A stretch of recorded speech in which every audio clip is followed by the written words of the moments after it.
Hey there, folks. I'm Matt Hansen, And I'm John Johnson. and you're listening to Planes, Trains, and Comic Books. the podcast where we discuss favorites we've reread, both classic and new comics we want to read, and everything else in between. And here's the comic we picked this week. Hey there, everybody. Welcome back to another episode of Planes, Trains, and Comic Books. Today, we are hitting you back with some nostalgia craziness. You might remember a little show called Go Power Rangers. Yeah, fuck yeah, that guitar solo. We were talking about this off camera, and because I want to specifically mention it. You pretty much learn everything, the basics that you need to know about that show from the intro in like what you said, like 40 seconds. Yeah, that 40-second intro gives you the entire, like, okay, here's Rita. She comes out of a sewer on the moon or whatever, and then like you see her be like, Goldar, and then like you see Goldar, and then she's like, I will make monsters or whatever, and then you see like Power Rangers fighting, and then Megazords happen, and then they're dinos, and then they're Megazords, and then you even see like a different dino configuration, which is that like tank looking one. Oh yeah, the Brontosaurus one. Yes, which I'm like, I fucking love that one. I remember I vaguely remember it, but I don't remember that one. Is like we're in deep shit. We need the ultra Brontozord or whatever the fuck it is, and then like they make that thing. So yeah, I was very excited for this comic because as a child, watched this show as it came out. Very big fan. Oh yeah, pined over the fucking Green Ranger flutes, dragon flute. Oh, the little the flute dagger. Where Green Ranger. If you don't know, the Power Rangers are high school kids, and they have these coins in these. I don't know. Morphers, yeah. They place these coins in the morphers. Belt buckles. The coins, yeah, basically belt buckles. What can we sell the children? Yes, easily belt buckles. So these belt buckles have the guy who made this is Texan apparently. They're really into big belt buckles. But they put these coins in these morpher belt buckles, and like each one has a dinosaur designation on it, and when they morph, they become like the color. Each one has a significant color, and then also like their costume represents the dinosaur. Yeah, like their helmets are usually like very vaguely shaped. Like they're like the motorcycle helmets. They're like motorcycle helmets. Motorcycle swords. Oh, now I got a new comic we need to write. Motorcycle swords. He goes around kicking ass in the desolation. I just imagine like Grimlock from the Transformers, but like that he gets wheels and like goes. There you go. I'm thinking not like a robot dinosaur, but just like an actual T-Rex. Oh, just the dinosaur like on a Harley, on a like tricked out Harley, just kicking ass. He's got like a dog or something, but yeah. Anyway, Power Rangers. That's my idea. Don't steal it, anybody. But yeah, so. In Power Rangers, they morph. They get little suits that have their colors, expandex suits. The helmets represent their spirit animal or whatever the fuck it is, their dinosaur. And then they get these big robots like Transformers that they can power into when they need. That are like of those dinosaurs. So we see their dinosaurs, and then they can actually form into a bigger thing like Voltron or whatever, and make like a Megazord is what it's called. Yeah. And we were talking about also they can form into this Brontosaurus. A Zord or whatever that's like it's basically all of them in like a cannon form, like a tank. Yeah, there's like a big tank or whatever. So and that they only do that in various very dire occasions. Yeah. But each episode of this show escalated from usually Rita sending like a shitty Rita's the bad guy in this, or the bad woman, and so she's like a witch, like a moon witch. Look, we're young in the 90s. She's a strong female character. Sure she is. Going to point that out there. Sure. Evil strong character. So Fatal Attraction also has a very strong female character in it too. But yeah, so she makes havoc on Earth, and makes these little. She'll make like clay. She has a person that makes like clay. Finster. Yeah, Finster. Finster makes clay monsters and then can send them to Earth where they actually become real. So like he'll be like, I made a little, a Spartan pig, and then like They send that to Earth, and it's like our size or a little bit bigger than us, and then they fight it in human form. When they morph, they fight him morphed. Then they're like, then Rita will go like, oh, he's losing. What make my monster grow? And then she throws her like moon staff, and it like lands on Earth, and then it makes a lightning bolt happens. Yeah, and then it makes the monster grow into gigantic form like Godzilla. Yeah, and then the Power Rangers then call their Zords. You know, that's why they need their dinosaurs to fight every episode. And then they also usually turn into Megazord because they're losing as their single dinosaurs. And then they win as Megazord or whatever. So, yeah. And if they can't win as Megazord, then they call in whatever that fucking... The Brontos. Yeah, the Brontos. Or in this case, because there's a Green Ranger. Brontozord. We should have looked that one up. Whatever. I don't know. And the Green Ranger has his own special Zord. Yeah, so the Green Ranger, they don't explain this. And this is why we're setting this up. Because they just throw you into the middle of... the end middle of the Green Ranger saga of this in this book. Yeah, this is the first volume of Mighty Morphin Power Rangers. And this is the first bone I have to pick with this. They just throw you into the, hey, now the Green Ranger's on our side. And the Green Ranger was evil previously. Rita had used a new coin that she had found or had and corrupted it and made a Green Ranger who was the most badass, awesome Ranger, I will say. Yes, for sure. Very cool. You know how he was cool? He had fucking shoulder pads. All right? So that made him way cooler than the other lame, non-shoulder padded Rangers. And he also had his own fucking Megazord size Zord. So it was called Dragon Zord.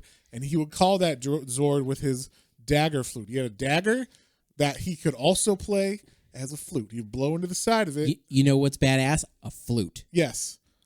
As a knife. As a a knife flute, yes, flute, as a right? knife flute. As a flute player back in the day. I played flute for 4 years. Flautist? A flautist. Yeah. I played for 4 years. I bet you. You did.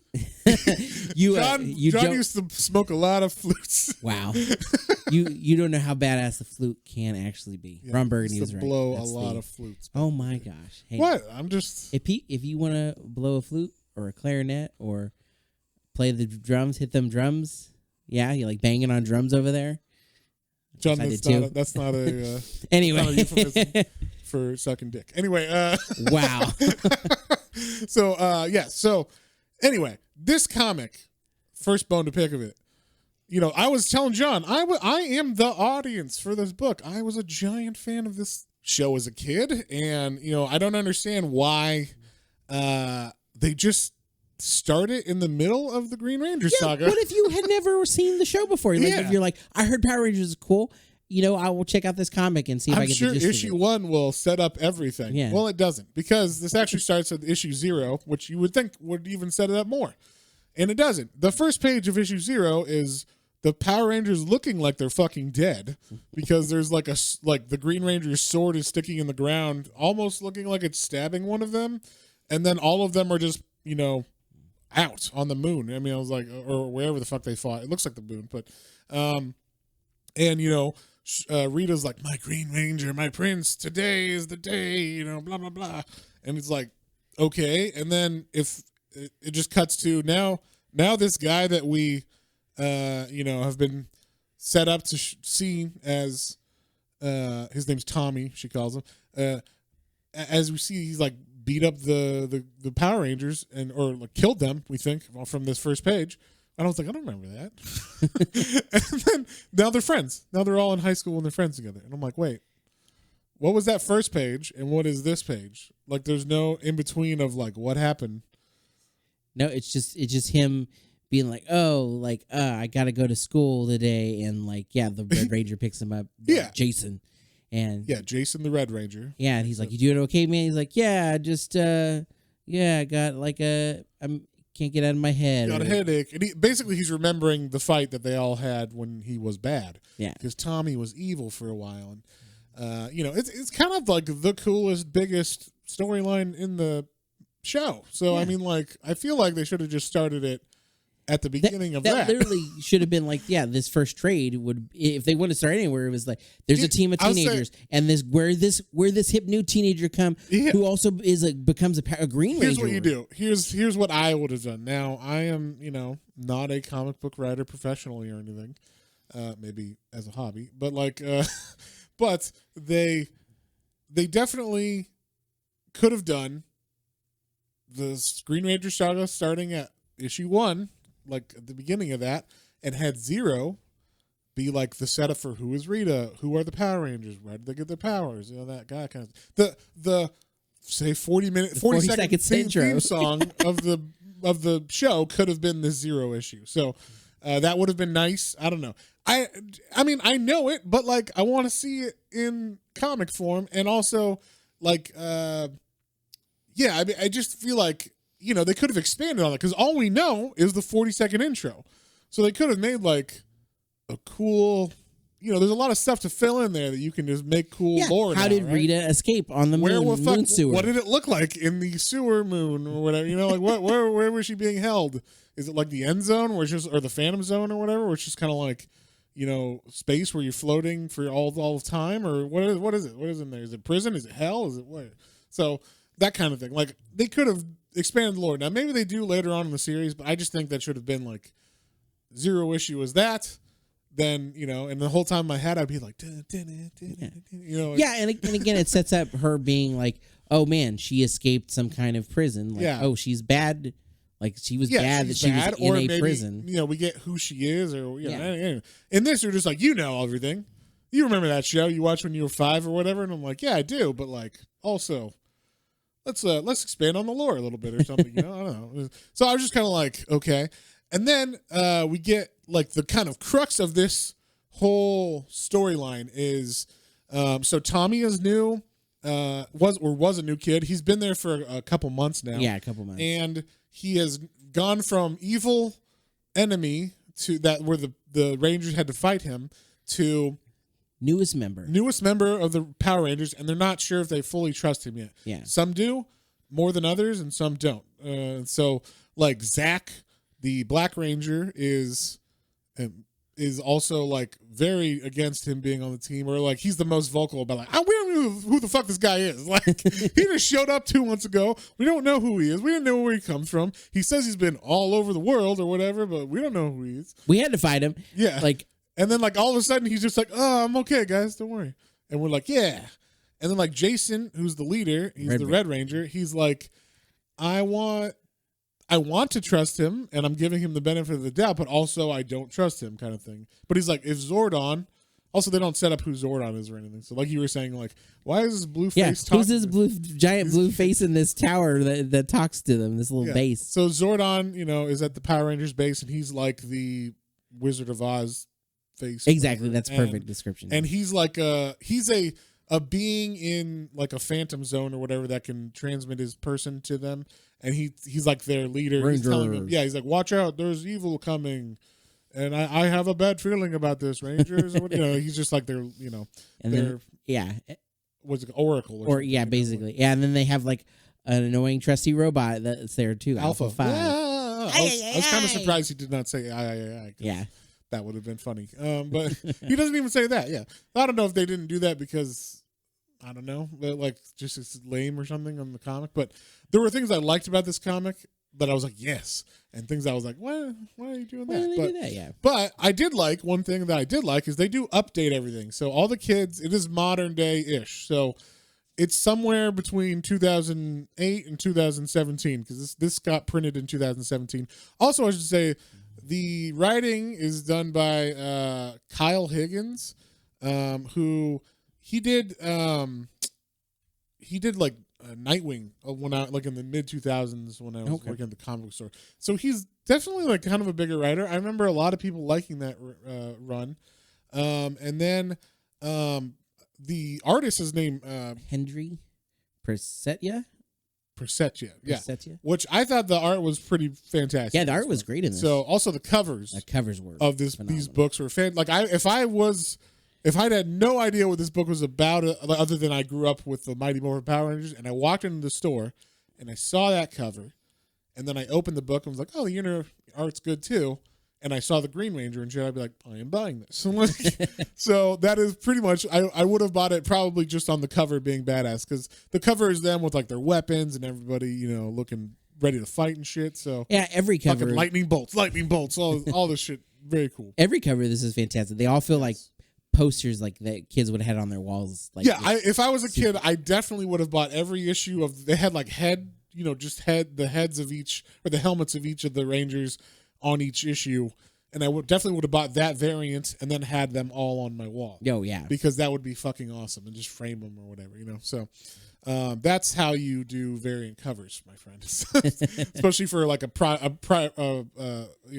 it called? A property like this, where you're like, it's an IP that everybody already knows or whatever. So, but yeah, so the crux of this whole thing is that Tommy, was bad, is now good. Some of the Rangers don't trust them. Some of them are more trusting and are trying to be inviting, but they just Tommy's going through a lot because unbeknownst to them, the other Rangers, Tommy is actually seeing Rita in his head like all the time, and we don't know if it's Rita actually like is like enchanting him magically, or if it's just in his head, like self-doubt kind of thing. But more than that, maybe it is like some corruption that was like left over. Yeah, maybe she has like a little hold on him still. Yeah. They even talk about the coin that she made him from is like, the coin was originally a Ranger, and then she like corrupted it to make him or whatever, to make him evil. Yeah. So like maybe there is some corruption still in the coin that he's fighting.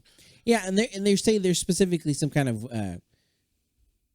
there's some kind of magic centered around him too, because was it chaos magic? Is they called it? Yes, I don't know what they call it. They're just like, hey, because his origin is different than ours, because like he was made by Rita, like they put him in a scanner later on to see what's going on with him, and he like has this weird aura that doesn't look. No, I will say, I wish they kind of made it weirder in that scene, because I was kind of like, so there's the Red Ranger's aura, and he just looks red, and then there's like spirit or like white lights on him, and I'm like, okay, and then I see the one with the Green Ranger.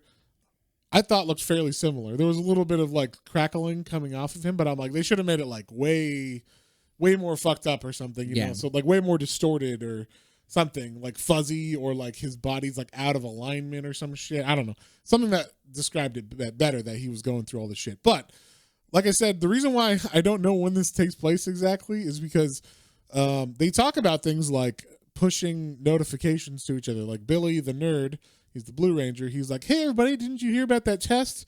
I pushed notifications to y'all about it. And they're like, you always push notifications. So everybody knows about the internet and this and everything. Everybody's got cell phones. But the cell phones they have look like fucking Blackberries. So I was like, is this 2009? Like, what is going on? I don't know. Like, is this pre-iPhone 2 or something? Because that Blackberry phone has not been, no kid would have that phone unless it was like 2009 or something. So, I was very surprised that they didn't have like an updated looking phone at least. So, especially since this came out in 2017. But either way, we get like in the Zero issue, like the setup of Tommy, and then we get the first like, battle.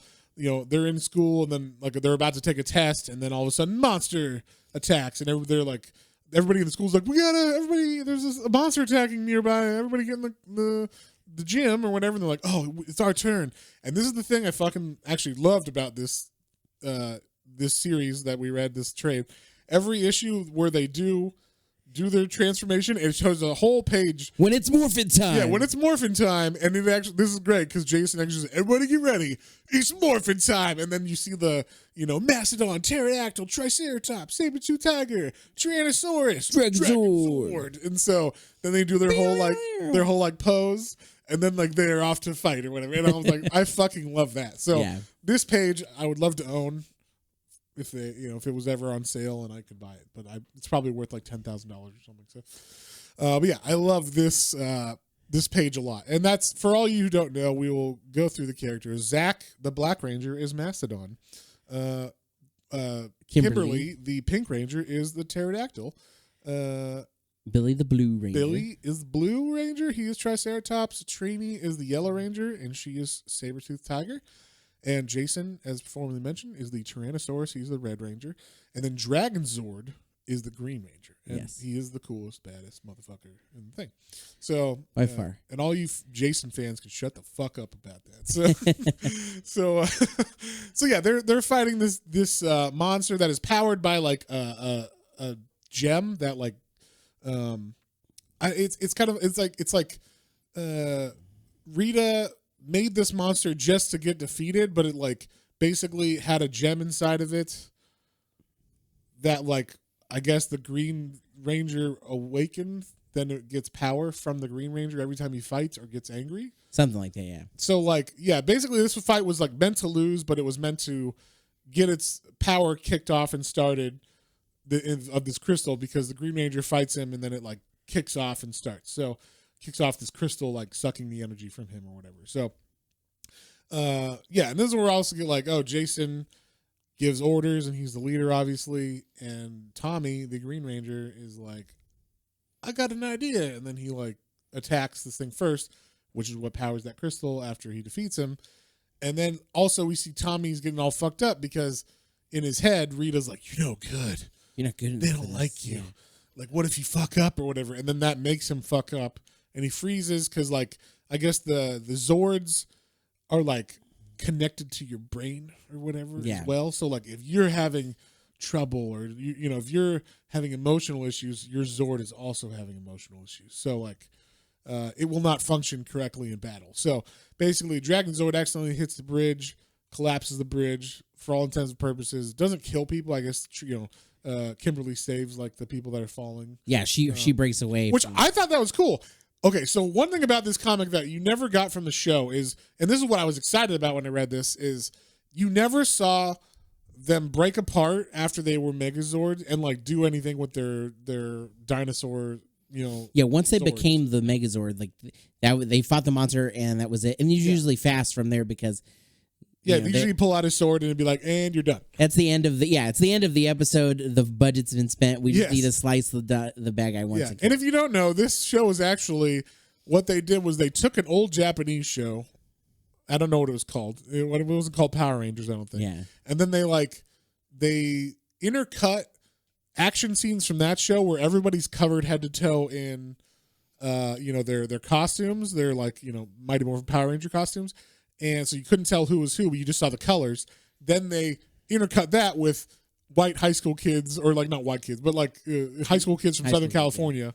Because in this too, they also do the thing that the first season did that now looking back I was a little like the Black Ranger is a black kid, the Yellow Ranger is the Asian girl. So it was like a little, and the Pink Ranger's also a girl. They definitely were stereotyping some people, I think, in that. But speaking of the colors of the actual Rangers, though, I do have to say this is almost as bad as like the Superman taking his glasses on and off that people don't know, because like the town is always like at the end they're accepting like, oh, thanks Rangers, and like, oh, we wish we knew who they were, we could really thank them or whatever. And these kids are almost always in color coded, the same color. They always wear their own colors. So like the Green Ranger Tommy is always wearing green, a green nice, and green Jason shirt on. always wears a sleeveless red shirt. So they're always color coded to their Power Ranger suits too. So it's like, how does people not realize these 6 or 7 teenagers are 6 or 7 of the Power Rangers? It's like, that's crazy. I just thought it was funny. Like, especially they introduced them later on, but Bulk and Skull, who were kind of like idiots and like bullies in the show, are actually updated as well, and they are like more of like they're not annoying, kind of conspiracy YouTubers. Yeah, they're just like low level, more about like what's going on in their town, conspiracy kind of stuff than like politics or whatever. But they are YouTubers who go around and just kind of do funny things or cause little like comedic things to happen. They're not so much bullies in this, which I actually liked that updated thing, because I thought they were just over the top, stupid, and annoying. They were the bullies in the show that the very 90s bullies where it'd be like, oh man, that he's a bully and he's fat. Well, we're gonna make fun of him, make fart noises, every time he walks or whatever. He's always hungry or whatever. Exactly, stuff like that. So I like that they updated it. But yeah, anyway, back to this fight. So Kimberly actually breaks off, and this is the thing you can do in comics. You can, if you have a budget, or you don't have to have a budget for this action that you're showing, you can do things like, oh, they break apart and she can save people while the rest of the Megazord continues to fight or whatever. And you could have, her Zord, her pterodactyl Zord, go save people. So she does that, saves the people on the bridge, and then afterwards they're like, what the fuck, Tommy? You fucked everything up. And he's like, oh, I am stupid. And then Rita's in his head like, You are. Yeah. You are stupid. You should just come back to me and I'll treat you right or whatever. You know, she's just in his head making him feel bad or whatever. So then that's kind of like the main thing, the Zero issue.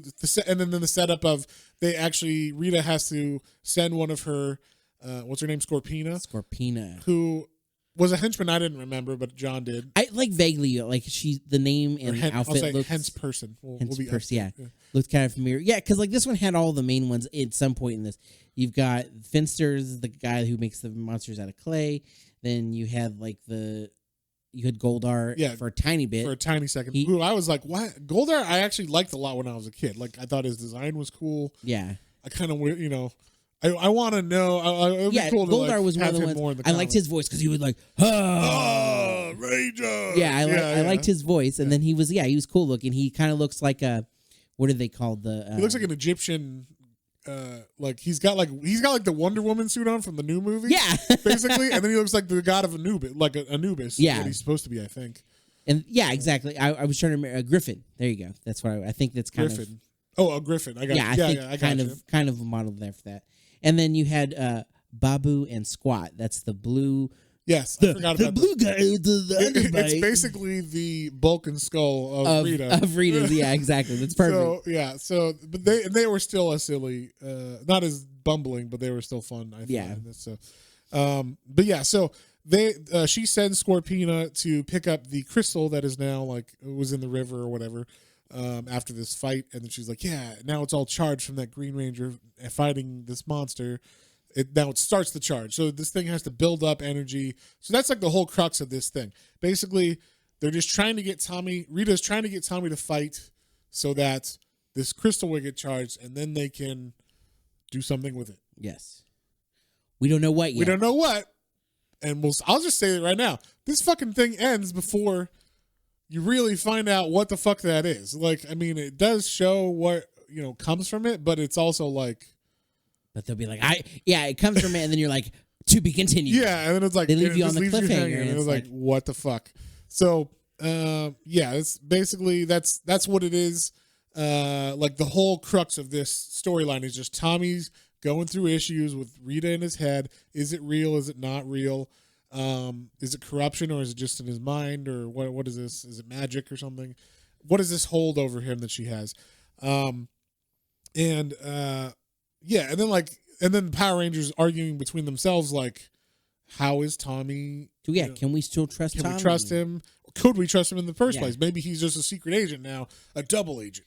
Yeah, Trini and Kimberly seem to be on board with them. And Billy. Billy. Yeah, Jason's kind of Billy's just going with the girls. He's like, I think so too, girls. We should hang out more. We should. No, he's going like the friend way. He's getting in the friend zone. He doesn't know it, but he's friending now. Although Trini looked like Billy and Trini were going to get together in this, and I was like, yeah, you go, Billy. You impress her with your math skills, Billy. So yeah. I appreciated that, but yeah, and also they also hint that Kimberly and Tommy might be a thing later on, which they never really had relationships in the show. No, you kind of always got that she definitely was definitely hitting on Jason or the Red Ranger at first, and then Tommy came along. She was like, "Oh, he's a cooler Ranger." So and he is. So. Yeah. So yeah, she moved on to him, and yeah, they kind of there are moments where they would kind of seem like their hugs were a little more intimate hugs, or put hands on shoulders and stuff, but that's about it that I remember. I feel like it never really got deeper than that from the show. Yes, yeah, the show. This kind of just hints that in the future there might be things to write stories about or whatever. But as far as normally we go issue through issue and tell you what's happened, but in this comic it kind of is just high school kids talking and them going through. They're like, is Tommy bad or good? And then Tommy being like, I feel Rita talking in my head, and then it's time to fight that thing, and then they fight, and then then they're like, I don't know, Tommy really didn't have a place or whatever. So it's like I don't know if we need to go through everything in each issue, but basically, like I said, the crux is Rita will send people to attack them just to get Tommy to fight so that the green crystal can get charged more and more until eventually they will get charged 100%. Yeah. So, or it will get charged 100%. I did. There are some things we're going to touch on. I think you were just about to say this. I did like that they had like a Kobayashi Maru type situation for Tommy to kind of really, I guess, again, see where he is. I'm sorry, say that again. What's a Kobayashi Maru? Oh, I'm sorry. Did I nerd out a little fuck too are much you there? talking about? So they have like a simulation chamber, like a danger room, like the X-Men. Is it like the Eye of Cerberus? What are you, But wait. What is this reference you're talking about? Shut up. No, I don't know what you know what I'm talking about. I don't know. What's Kobayashi Maru? So they have what would reference would be the Kobayashi Maru, which for non-Star Trek fans, I have no idea what you're talking. Oh wow, okay. This is a Trekkie thing. it is. There is a simulation which is a no-win scenario situation. It's like you have to save people and you have to worry about your crew and yourselves. And like, so how do you are people that aren't with you? How do you mitigate? Yeah, damage, exactly. basically? Okay. Yeah, And you can't really ever win 100%. Exactly. Yeah, like something bad is going to happen. So how do you get the best outcome out of it? Yeah. And they put Tommy through one of these scenarios. I guess there's like a training room in the base of the Power Rangers, and in order to like kind of now Tommy's in the group, and they're like, we need to train you as a team because you're not really like a team player yet. Yeah. Like what you should train in these simulations so you feel like you're gonna know how to fight in a team better or whatever. So. Yeah. And of course, well, in this, he chooses one. He's like, I failed, and they're like, that's the point. It was to see which way you would. No, I will win. And Yeah. it's like, Tommy, we just said Zordon literally just said if you had gone down this way, you would. those people would have died from too. being smashed by a monster. Yeah. And you went down this way, and the putties killed everybody. So, and we should say the putties are like the putties are Rita's like first line of henchmen. They're like the pawns. They're pawns, and they every episode always had her being like, my putties go, and then like I feel like it was just to slow down so maybe he could finish making the big monster out of clay. I don't know, because but then the putties, like, they're as long as they're definitely morphed. I can do the sound effect. Oh, I can. So that basically they all sound like that, and they all just jump around, and they're in like gray suits. And when they punch them, it sounds like clinking metal, like clink. Yeah, which clink. doesn't make any sense because they're made of They're putty. But And then also, like they just when you hit them, they spark. Sparks. And that was in the show, right? You need to show how if they get hit. So in the show, they would have sparks. In this, it would be fun if they had sparks, but also if they actually showed like some sword contact or whatever with them, or like a putty because if they're putty, cut them fuckers in half. Yeah, you don't have to show blood. You Cut would just their show legs like off. you would show like. What would be cool is if you did that and then they could like form. They just two putties, little putties, or something tinier. like more. They look like a Hydra or something. Like you cut one in half and then you get two, and then like or whatever. That like, could be fun. Make them more menacing or some shit. Maybe that happens later on, but not in this first thing. I was telling John, I was like, I want to see putty intestines, just those gray fake, clay intestines getting cut out, some viscera that's all just gray. It doesn't have any blood or anything. Yeah, so that way it's not like graphic. It's, yeah. But I want to see the actual like organs. But I mean, they have weapons and they fight in this, but it never really gets to any levels of violence. And I thought that was kind of weird because I don't think this is an all ages title. There's violence and kind of attention in it or whatever. So I'm thinking it's probably like a 12 plus or something, or maybe like an 8 plus. So I'm like, you could show like swords hitting putty, like I'm not talking about people, but like the Zords. When the Zords fight or whatever, I don't know. I was telling John, I'm like, I've been reading too much Berserk. This fight scenes were kind of lame. so no, because I even felt that too. I was like, yeah, like we were saying, like for a comic not having to have a budget, they could have gone a little more in depth in the fights as far as like they could have extended them a little more. When they have the Zords, they could have done a little. They could have shown a little bit more of that fighting, and they kind of stuck to more of the way the show is, which I get. If that's what that you're appealing to that too, but you're in comics. There was a lot of high school talking in this. Yeah, there was a little. They could have definitely cut down on the high school talking and shown more like badass fight scenes. You could or at have least had, a couple issues, Yeah, especially when they're like Morphin Power Rangers, and then do like 2 pages of fighting, and then maybe the Zords don't have to fight as badass or something. I don't know, but like. I don't know. You could do like martial arts stuff, or like they have weapons too, so maybe do some cool weapon shit or whatever. They never do that in this, and I was always like, yeah, they pull out weapons once, and like, And they use it to deflect a putty, and then like that's it. And yeah. like, why don't you cut the putty in half with your axe, Zach? He's putty. You know, just hit him with your axe. It's like, and it's also a gun. Shoot him with your fucking axe gun. It's like, oh, that's the other thing. There's so many like levels of like, oh, what danger are we fighting? Let's do this thing. Is it hand-to-hand combat? So they have hand-to-hand. Our little guns. Then they have little guns. Then they have bigger weapons, and then they have the weapons melee, joining. Yeah, they're melee and also some kind of gun weapon. Yeah, but then they have those melee weapons can also join and become a badass more together, like a Zord gun, basically. Yeah, basically. Like a small transformer gun. And then that usually can defeat things too. It's like a super cannon, yeah. Yeah, and then you escalate to we got to call our dinosaurs, then we got to Megazord it, whatever. So, I like that. I like that they have to up the ante depending on the situation. So they could have done that, like a structure where you don't. And also in the show, they always would escalate every episode to the Megazord.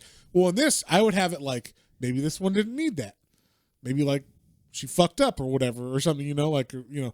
So. Like, or like in this one, Scorpina gets sent to fight Tommy just to like start the juices flowing to this crystal, and Tommy has to take her. He just like transports her with his what's it, like he's got like a the basically the coin the belt buckle is also a transporter. Yeah, so he transports her to the middle of the woods or whatever. And then they have this fight, and it's kind of like.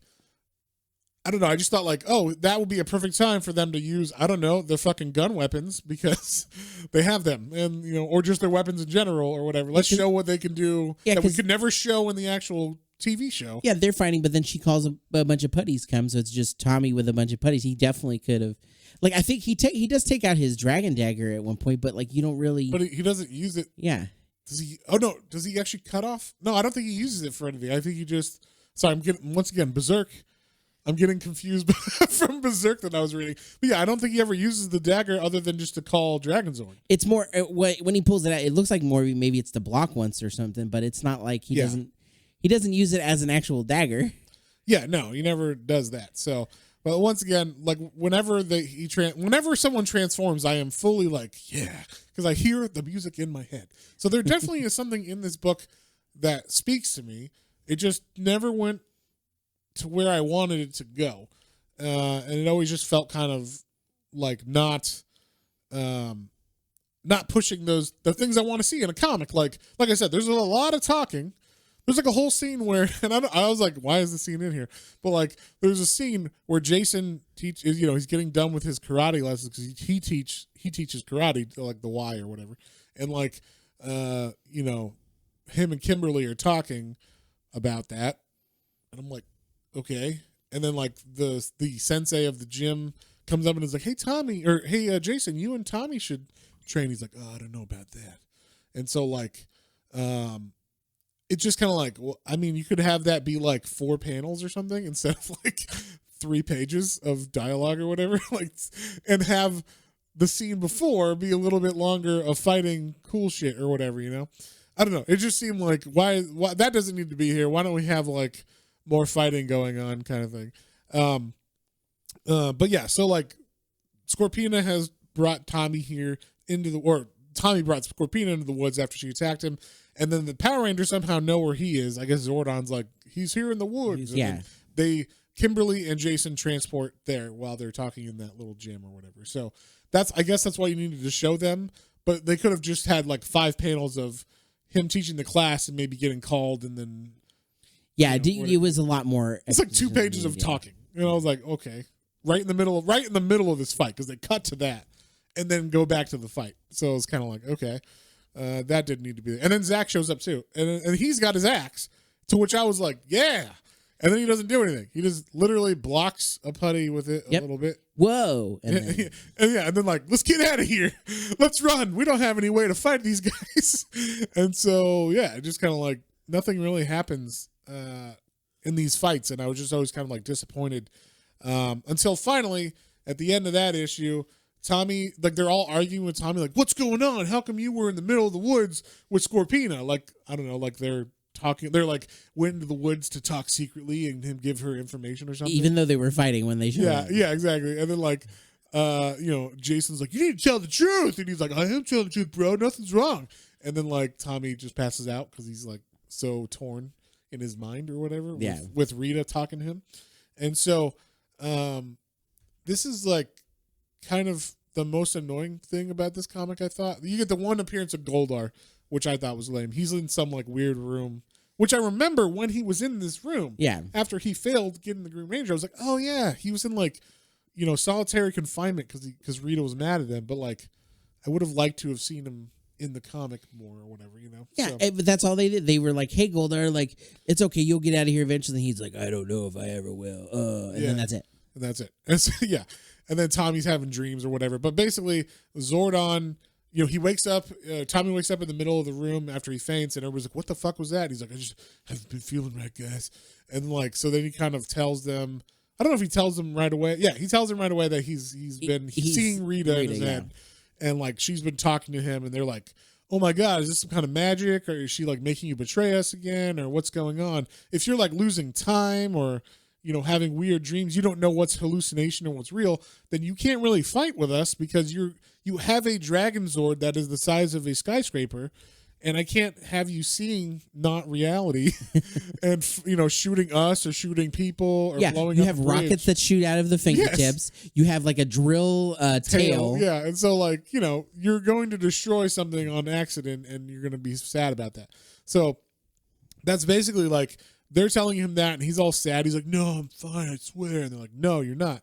And so they put him in this machine, which I've never seen before. But apparently, it's like MRI machine, but for your Power Ranger spirit MRI. Yeah. So this is where you see the like chakra of Tommy and how it looks different than everybody else's because I guess they scanned everybody at some point because like here's Jason's scan, look at it, and it's like a perfect. Like red. Same color as their Zord. Yeah, that's what their color is in the MRI machine. So, but the Green Rangers one has like little lightning crackles in it or whatever. Yeah. So, once again, I thought they could have shown that a lot more distorted to show visually. This is a visual medium. How fucked up he is feeling inside or whatever. And they did this twice. So like he fainted and then. He has like a dream with Rita or whatnot, and then he wakes up and they're like, okay, and then they do this scan on him. And while he's getting scanned, there's another vision or whatever. Yeah, but we didn't know that right away. It was like, there's rumbling, like, what's going on outside? And like the Dragon Zord's outside going crazy when they're like, oh no. And then Alpha, I knew it was a dream when Alpha, the robot, that's like the butler or whatever in the, he's that's Alpha. perfect. He's the butler. Alpha. And he gets smashed by Dragon Zord. I was like, there's no way this is real. You're not killing Alpha in the first fucking story arc or whatever. Yeah. And so they transform in this little thing while the Dragon Zord's attacking, and Tommy pulls out he's like, I got it, don't worry, I'm going to use my flute to make the Dragon Zord calm down. And then he tries to do it, and the Dragon Zord doesn't give a fuck. And then the issue ends with him getting about to be eaten by it kind of thing. And then there's like the cut to diner. We don't see what happens, but then cut to diner, and they're like, it's the rest of the Rangers talking like, I think Tommy is too fucked up to fight with us. Basically, there's still that's what they're going on. I mean, for good reason, but it's still just like it's either at lunch, my gosh, or it's at a diner, or it's talking through the halls. But there's a lot of high school talking, kind of thing. So, and then then we cut back to Zordon, and this is where he shows. I guess, Tommy woke up and was like, that was a fucking crazy dream. I thought all you guys died. Or like, I thought Alpha died and like, this whole place got fucked up by Dragon Zord. He wasn't paying attention to me. And like, basically it's kind of a flash forward or like a premonition of what's going to happen because along with the crystal that is now basically almost fully charged, Rita has made a fake dagger to call the Dragon Zord with like a fake flute dagger, the one that Green Ranger has. So she's like, it won't last very long, but it'll last long for us to control the Dragon Zord for a while, and then like we'll charge this gem all the way up while we cause all this chaos in the Dragon Zord. So that's like the plot of this whole thing is just, like I said, trying to charge this fucking gem with Green Ranger juju. And so they do that, then it's morphin time. Then, Rita's controlling the Dragon Zord, so they have to fight the Dragon Zord. I did okay, so we did get a little bit of what I was talking about, where like I said, they get to show what they do with their single Zords, like we said, Kimberly flies away with her pterodactyl to save people. Well, in this, they come at Dragon Zord, and they come separately at first, and you see the Triceratops shoot his like horns at Dragon Zord and pull him away from the island or whatever they're on. I don't know where the fuck they are. Angel Grove, sir. Where the fuck is it? It's California, I guess. And so I did like that because it's like they were like on a chain, so it like wraps him up and pulls off. I was like, that's kind of cool. And I remember that from the show. Like he would that. shoot his horns, and it would like, but like it just looked lamer in the show because it was like shitty models or whatever. Yeah. And this is like looks way cooler, and like Billy, was getting it done. He was like pulling fucking Dragon Zord with his Triceratops. I was like, hell yeah, Billy. And then yeah, she sends a shark, or Rita sends like a shark monster to fight them, and then they like are the mammoth is fighting the shark, and so you get a little bit of them fighting their separate Zords. Then they're like, I don't know if we can handle this. It's Morphin time, or it's Megazord time, or whatever. And so they Megazord it up, but they left Tommy behind because they're like, you are a liability. You can't fight. Stay here, yeah. And then Tommy, this is like a part I thought was like bullshit. So Tommy is sitting there and he's like, man, I feel like I'm on the sidelines. And like Rita's like, you are on the sidelines. They don't trust you. And he's like, no, they're my friends. You're just in my head. She's like, no, I'm not. I'm like, I'm like all over, and I'm corrupting you, and you're totally fucked up or whatever. And he's like, no, I'm not. I'm not fucked up. You're not real. Clap if you believe in fairies or whatever. And then when they do that, or when he does that, all he has to say is, but you're still just me. You're just myself disliking myself. No. Then when he realizes that,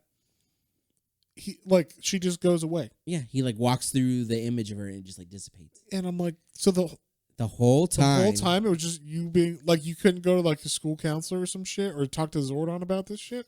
Yeah, it seems like if he would have talked to someone about it, he would have gotten over it a lot faster. But that's the teen thing, holding it in, not feeling. Well, feeling I don't know, do drugs or something like a normal teen. I know, I sympathize with this because if I would have, yeah, but if it should be harder than that. It was literally 2 panels of him discovering, all I got to do is not like, this is just myself, because he's been putting up with it for so long.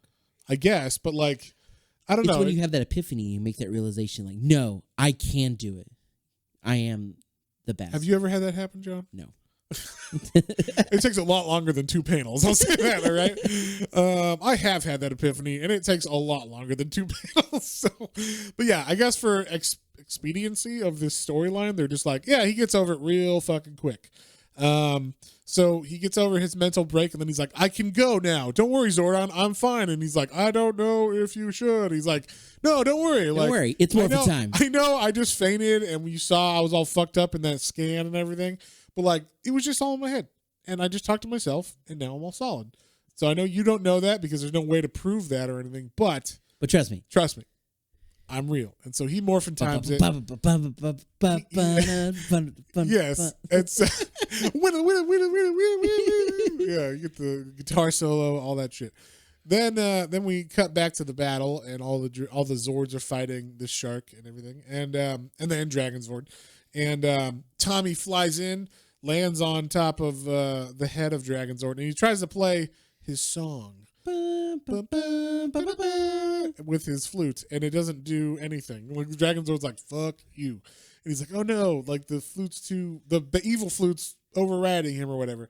So basically Jason's like, get out of here, like you're not welcome here, baby.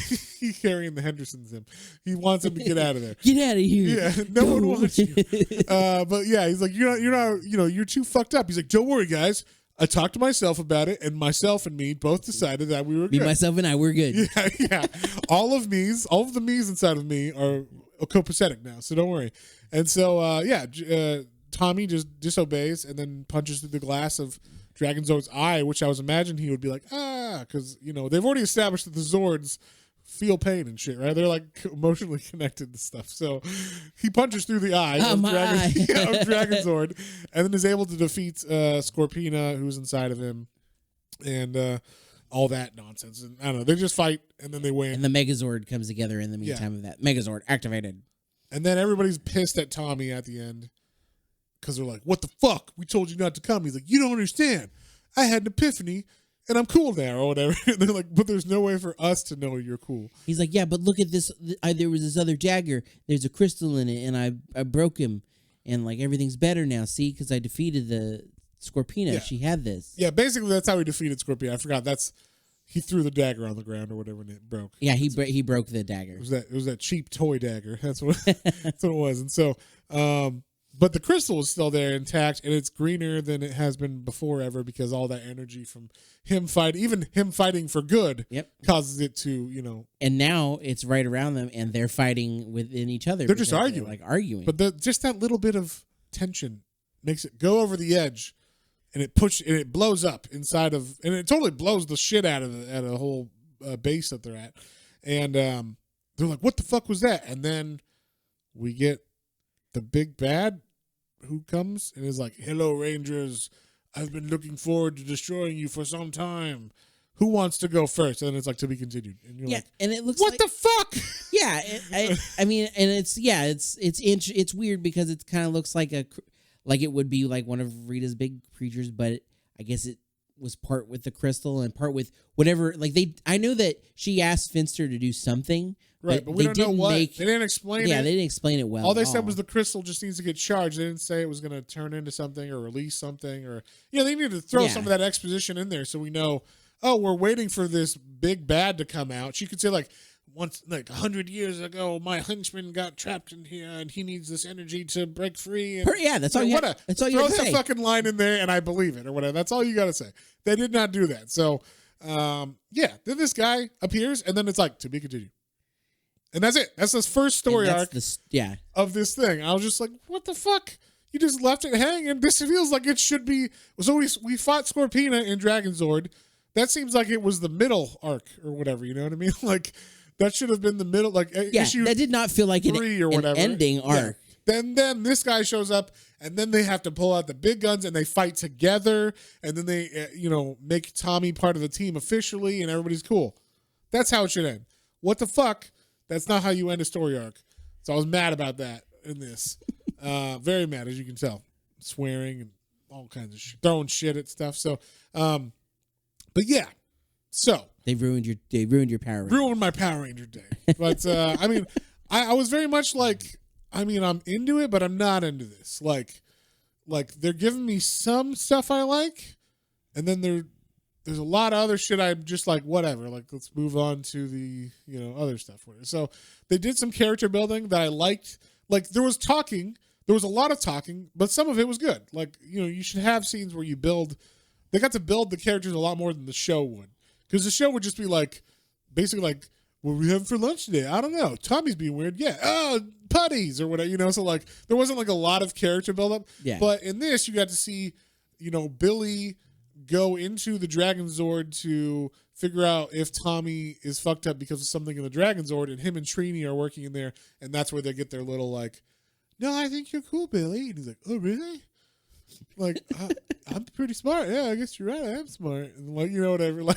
Like just you get to see a little bit more of their character development, which you never really saw on the show. And I was like, oh, this is cool. You get to see where they're coming from more than just like Black Ranger, Green Ranger, White Ranger, whatever they are. So like, you don't really learn anything about the personalities other than they wear the same clothes colors everywhere, whatever their Rangers colors. They all can fight.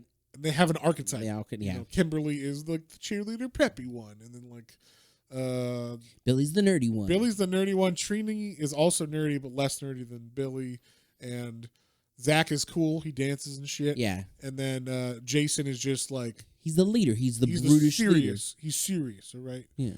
Yeah, he's the leader. He's the Leonardo or whatever, Yeah. So come on, guys, we got to work together. And then Tommy's just fucking cool. That's one thing I missed in the comic that we didn't get in the show. They did say hey in this. Yeah, but it wasn't the same. It was only like once or twice. Yeah.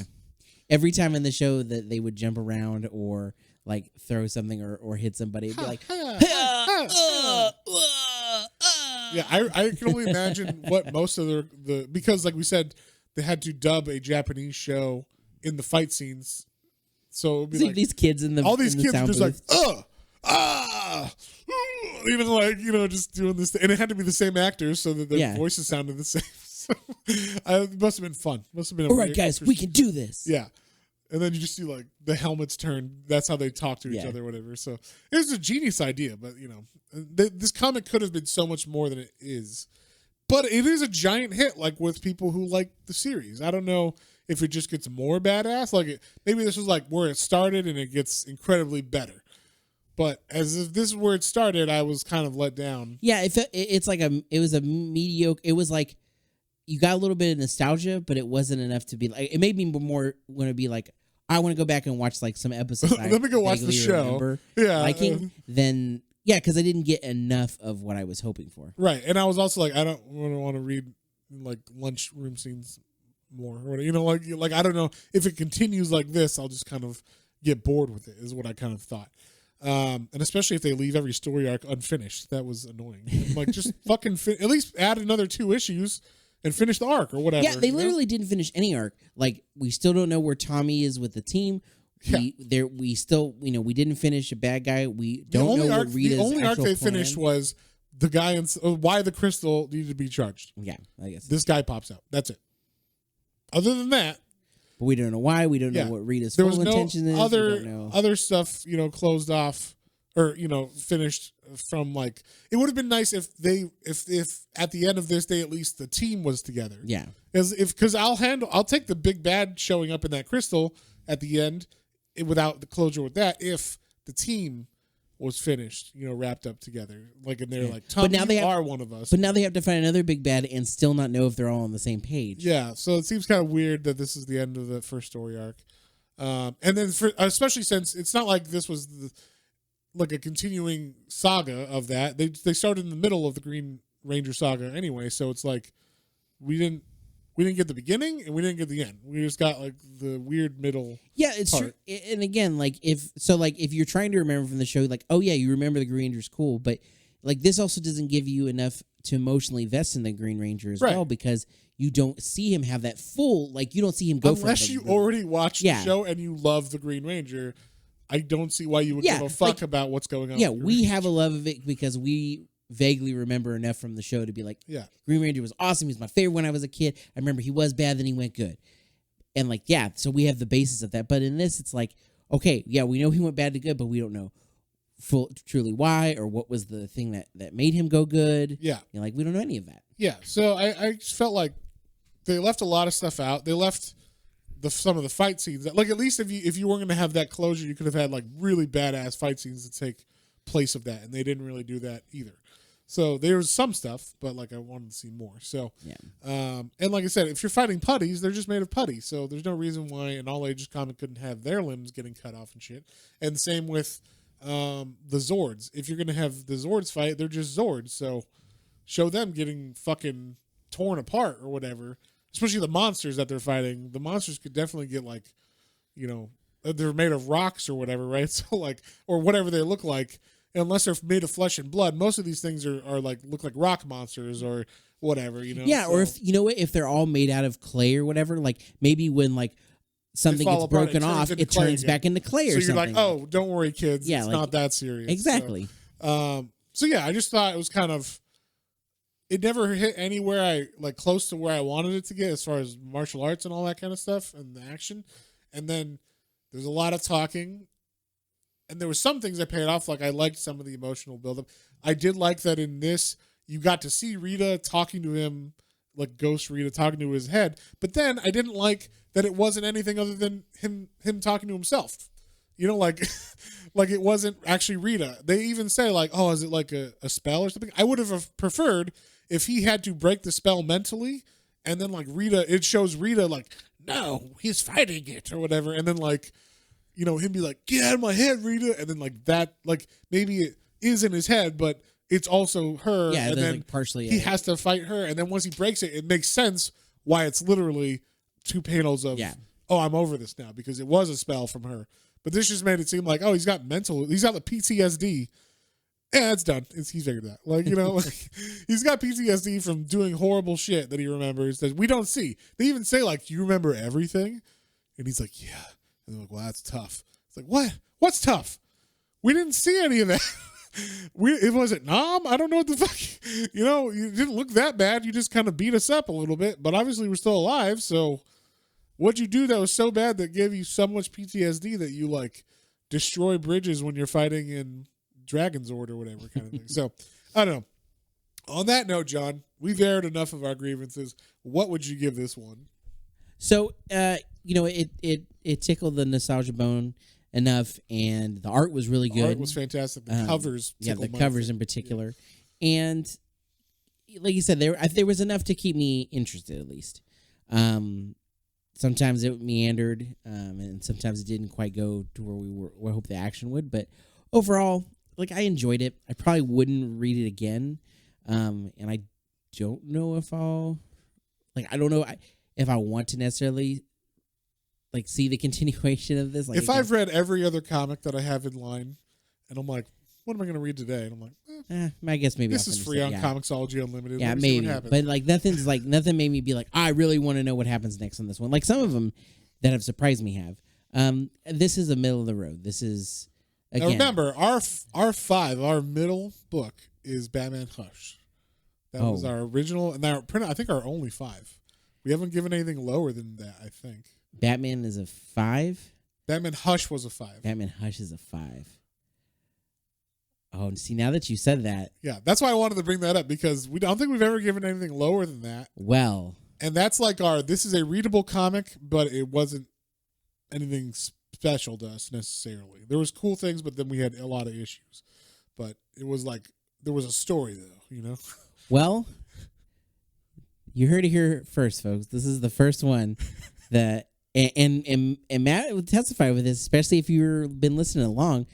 Matt's like John likes everything, and John just gives everything high marks, which I do a lot. I'll be honest, I do. I think you're more discerning on the comics though than you are on movies. Movies and stuff, yeah. Maybe TV shows. But I will say, without further ado, this is below Hush for sure, because at least Hush, like, the story is like complete and like serviceable, and like there's some Batman. parts, there's some cool shit in it, And like while there was cool stuff, it was the cool stuff that made this like an okay readable book. I'm gonna give it a 4. Yeah, I'm gonna give this one a 3.5 actually, because I got bored. It's 5 issues, and it took me like 4 hours to read it because I just fall asleep while they're talking at lunch or whatever, and I was just like, I don't care about this. And then, like I said, I don't know if it's because I'm reading Berserk or something, but like the fight scenes just weren't. I was just like, come on, like, do something. So there you are. So you're putting it up against the other things you're reading, and it's even worse for you because you're not. Yeah, because like I'll read so Matt's comic reading for a week is like he reads the new stuff that comes out, and he keeps I am always reading at least like 5. I have like 3 giant omnibuses I'm reading right now, and Berserk, and whatever we're reading for the podcast, and the issues I read every week. To which my comic book reading weekly is obviously what we're reading for the podcast, and then leisurely maybe 2 to 3 issues of other things, of stuff I've reviewed that you're like, hey, that's maybe something Matt reviewed that was really good, or maybe something I'm like, oh, there's a new Star Wars I've never heard of thing, oh, what's the, like, Matt randomly got me Battle Pug. Yes, and it's a very John likes pugs. I like pugs, the dogs, and it was kind of random. I was like, which has a nice trade actually. It's like a nice hardcover that's like this. It's like what's a 300 style book. Oh, it's big. Yeah, cool. It's giant. So it looked cool. When's your birthday, John? We'll see. But yeah, so again, he's putting it up against that, and I'm putting it up as being a super casual comic book fan, but also a Mighty Morphin Power Rangers fan. But like big enough like to even now, like, I bought a Megazord pop when that first came out. I was like, oh, that's freaking I have cool. a Dragon Zord. Yeah, I know. I got you the Dragon Zord. Yeah, like, and we're both like, yeah, those are really cool. Like, that's nostalgia enough, and like that's something I would display, and I like that, and I have good memories of it. Yeah. And this just didn't hit the mark. Yeah, I think story wise, if this had an ending, it would have got a 5. Yeah. I think if it had a complete, at least closure for the characters, even if it left it where it is after the crystal, I would have been okay and given it a 5 because it finishes, like it has like, and especially because it is 0 through 4 or whatever. So you should be able to write a full story arc in 4 issues, but there's even a 0 issue if you needed to explain anything about Rita or whatever that you're not putting in. But they didn't They didn't do that. So I just feel like they left a lot of stuff out and didn't take advantage of the space given in these issues. And for the hype that this has, like I said, there are people, respected, podcasters / YouTubers that I watch who are like, this is the best fucking comic. I fucking love it. I'm such a giant, nerd from Mighty Morphin Power Rangers. And I am too, which is why I was excited to read this, which is why I suggested we read this. And I was deeply disappointed at the end of this. I was through the fucking, I don't have the book. We read it digitally. I was like, fuck you. Like, I was like, don't throw your Kindle, Matt. Like, like what? I was mad that this did not have an ending of any kind. And I was just like, what kind of bullshit is that? Yeah, seriously, there's no. And also, like, it's not like I haven't heard of this writer before, and it's the first thing they wrote or something. This is a established comic book writer who wrote, at least 100 issues of comics, I think, because he wrote like a run of, like I said, Nightwing that went from like 1 to almost 100, and then same with other stuff he's written. So like, I just feel like it should have been better than it was, and it just disappointed me. As you can see, 3.5 is pretty low. Like that's you said, your lowest grade. That's the lowest grade I've ever given, and it's simply because the storyline doesn't finish. And if I'm coming at this from like, obviously I could read more, but like I'm coming at this like if I was a brand new reader to comic, never read a comic in my life, and I came into the store as the giantest Mighty Morphin Power Rangers fan, and knowing that comics don't have a budget, so the show could only show so much fights and whatever, and they could only do so much in those fights. Well, a comic, you should be able to do all this crazy shit, and then like the story should at least fucking finish. Yeah. And, there's one point I'll make on that is that we have read and have been doing this podcast for how long? Yeah, almost over 2 years now.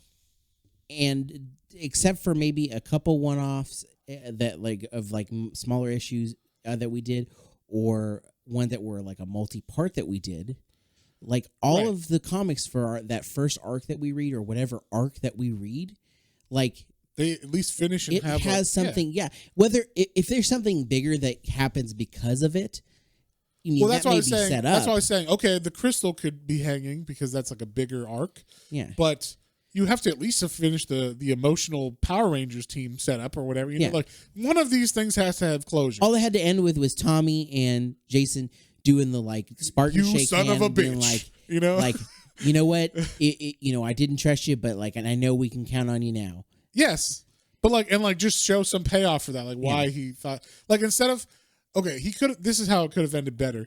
So he comes and saves the day. Jason, instead of fighting with him and saying, you should have listened to me, is like, hey, bro, I don't know what you've been going through, but it seemed like you got it together. You saved the day. Like, we still need to work on being a team, but like, we're a team, like, or something. Yeah. Like, he could have come at it like that at the very end, and then they could still have like disputes because we're not like 100% a team yet, but we at least crushed our beef and we're accepting you. And maybe Zach doesn't accept him or something, and that's like no, man, he's not okay or whatever, and leave that hanging. But you still have like Jason, who is the leader of the team, accepting him at least, kind of thing, just to close that at least somewhat. Like nothing. They don't do that. And like if I would, like I said, a fan who doesn't read comics, who's like, I'm going to try these comics out. Everybody's been talking about this Mighty Morphin Power Rangers comic, and I came in and I found the trade. I paid $15 for this trade, and I'm like, I pay $100, whatever. It's out of print. It's been out of print forever, and I found it on eBay for $400, and I bought it. And I'm like, oh, nothing happened. Yeah, 0 things happened in this first arc that really like make me want to continue to read it. Yeah, and it's kind of like I said, they just throw you into the middle of this thing too. So they could have done a really cool, expansive job of explaining some of the stuff that maybe they had to fuzz through in the TV show. With like who Tommy is, where he's coming from, how he got corrupted, all that kind of stuff. Like, I mean, I think in the show they just show him like getting captured, and then like Rita just does like some magic spell, and then that's why he's like a Loki thing where he just like touches his head or whatever. And now he's under the spell or whatever. But they could have expanded that more or something, or maybe Jason and him already have a rivalry or something, and that's why she sees it in him or something. I don't know. But like, either way, could have been done better. When we rewrite the Power Rangers, you'll see my Power Ranger fan fiction comic is going to be way better than this bullshit. But I mean, like I said, I didn't hate it. I just nothing ends. I know it was unfulfilled. So it was unfulfilling. That's how I was saying. Yeah, that's why I gave it a 3.5. I was debating. I was like, I mean, it was fine to read, but then it doesn't end, and then because of the ending, I'm like, I got to give this less than. I got to give it less than a 5 for sure. And then because of the other little nitpicks I had, if everything else hit, but the ending was bad, I'd be like, like a 4.5. But they didn't do any of the other stuff I wanted either. Yeah. so it's kind of like, well, we'll leave it at that. So on that, Matt likes to put his tip on the table before when you first come to deliver the meal, and then every time you mess up, he takes away 50 cents. Yes, exactly. Tip. Anyway, on that note, what do we read next week? Next week, we're going to read Wanted by Mark Miller. Oh, nice. Yeah, so it's I don't know if I'm sure you saw the movie. Did you see the movie? I was like, I have only seen the movie. Okay, I know of, I've seen the cover with the big red eye masked or whatever character, but I've never. Yeah, and all I know is Curve the Bullet. That's all I remember. And that's not in the comics. Oh, nice. Well, good. So I'll be going into this blind. Yeah, so if the only thing you know about Wanted is Curve the Bullet, then you don't know anything about the comic. So, yeah, it is Wait, is Angelina Jolie in the comic too? No. And I think this is from like the early 2000s is one of Mark Millar's first kind of hits. I mean, he did other stuff like The Authority, but this is like one of his first indie kind of hits. Like the big, okay. Because a lot of the other stuff was like The Authority, and he was writing with Grant Morrison, like together. They like Mark Miller was Grant Morrison's like protege kind of thing. So wow. They would work together on a lot of stuff, and then all of a sudden Mark Miller started writing stuff on his own. And I don't know if they're still buds or not. I don't know, but they're both Scottish, I think. So I think I'm not going to start a war with that. I thought they were. They both have accents, so I can't tell. I'm an American. So dumb American. We apologize. Yeah. Throw that out there now. Anyway, they both. I mean, I'll say this: I can understand Mark Millar more than I can Grant Morrison.